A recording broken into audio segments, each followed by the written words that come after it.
السلام. في الحلقه اللي فاتت شفنا بايك ويوري كانوا في ديك الحفله، ويوري دخلت للطواليط وصمت ليه بالتليفون ديال مول الحاف. وهنا فين غنعرفو بلي يوري كدوي ماشي زيزونا، غير لعبه عليهم وصافي. فاش غتخرج يوري من الطواليط غادي يبان ليها بايك وغادي تقول ناري واقيلا السيد صافي عاق بيا. غادي يجرها وغادي يبغي يدوي معاها شويه، غيبانوا ليه الناس نازلين من الدروج، وغادي يديها لواحد البيت وغيقول ليها طلعي التليفون دابا، طلعي التليفون. هي تخلعات عند بالها عاق بيها شويه، هو يقول لها زعما جبدي التليفون ديالك كتبي ليا، واش البارح طرات لك شي حاجه خايبه؟ هي صافي غتجبد التليفون ديالها وغتكتب ليها، تعاودت ليه كلشي من طقطق السلام عليكم. فاش رجعوا للدار دخلت للبيت ديالها وبدات كتصنت على التليفون ديال بايك، حيت هاكات ليه التليفون. مهم وخبات داك التليفون اللي خدات من عند مول الحاف خباتو في الصاك ديالها. شويه هو يدخل عليها بايك مدرم، السيد ما فدق الباب ما والو، دخل عليها مدرم. هي تخلعات شويه، هو يهز ليها الصاك ديالها جراتو منو، قال لها بغيت غير السوار ديال الطوموبيل.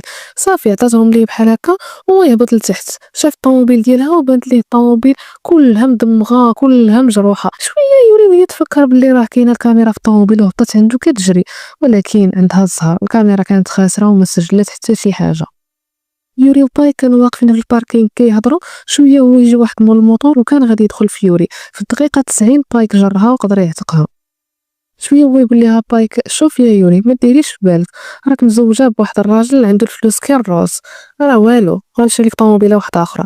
وهي تجبد التليفون ديالها وكتبات ليه خويا انا ما بغيت والو، بغيت غير التيقار. لغت ليه بايك مشى يتعشى مع مو في واحد الريستو هاي كلاس، وهي تقول ليه شوف ولدي راه خاصك تكون راجل ونص وتجلس مرتك من الخدمه. ويقول لها بايك واش من نيتك الوالده، واش انا زعما راجل قدي ومقامي وعنديش لا فلوس كاين روز وغنطمع في دوك جوج دريال اللي كتاخد مرتي، واش من نيتك؟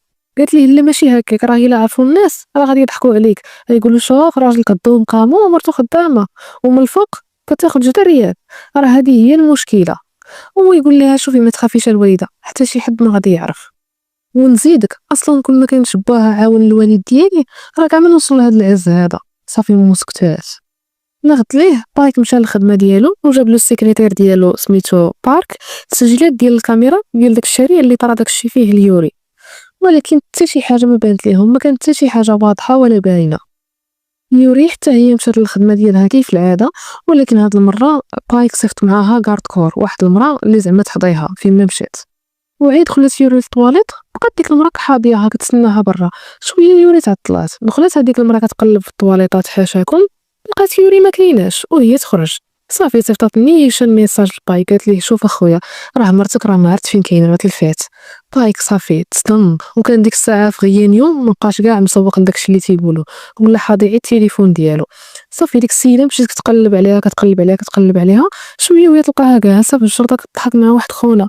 صافي صوراتها وصيفطاتها لبايك قالت ليه شوف ها مرتك راه بخير وعلى خير، راه جالسه مع واحد خونا. هو شاف ديك التصويره هذيك ما عجبوش الحال، بغا يتفرقع جاتو الغيره.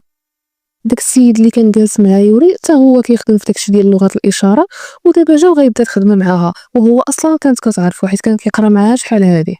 خداو النواب ديال بعضياتهم صافي كل واحد مشى فحالو. يوري فاش رجعت للدار سونات ثاني البايك بالتليفون ديال مول الحاف وقالت ليه شوف حسن لك تقول للناس والصحافه باللي يوري هي مرتك، ولا غادي نشوبك وغادي نفضحك وما غيعجبك حال.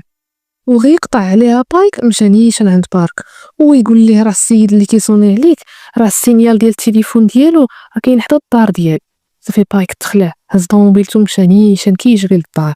فاش دخل للدار لقى يوري ناعسه، هي الصراحه ما كانتش ناعسه، غير شاف بايك داخل وهي دير راسها ناعسه. هو يمشي قال انا نشرب شويه ديال عصير الواين راه كيساعد على النعاس وداكشي. بدا كيشرب فيه شويه وهو يشوف الطبله وهو يتفكر هذه 3 سنين. كندخل للدار ولقى يوري جالسه كتشرب عصير الواين اللذيذ وجالسه كتاكل العشاء ديالها، وجلس زعما بغا يشارك معاها الطعام. شويه وهي تقول ليه نو نو كعيونو غنوضو غنشطحو، نوض كيشطح معاها شويه. صافي السيد تعصب حيت هي من الخدمه اصلا، ويقول لها اصلا هو ديما معصب، ويقول لها شوف اختي انا ما بغيتش نشطح.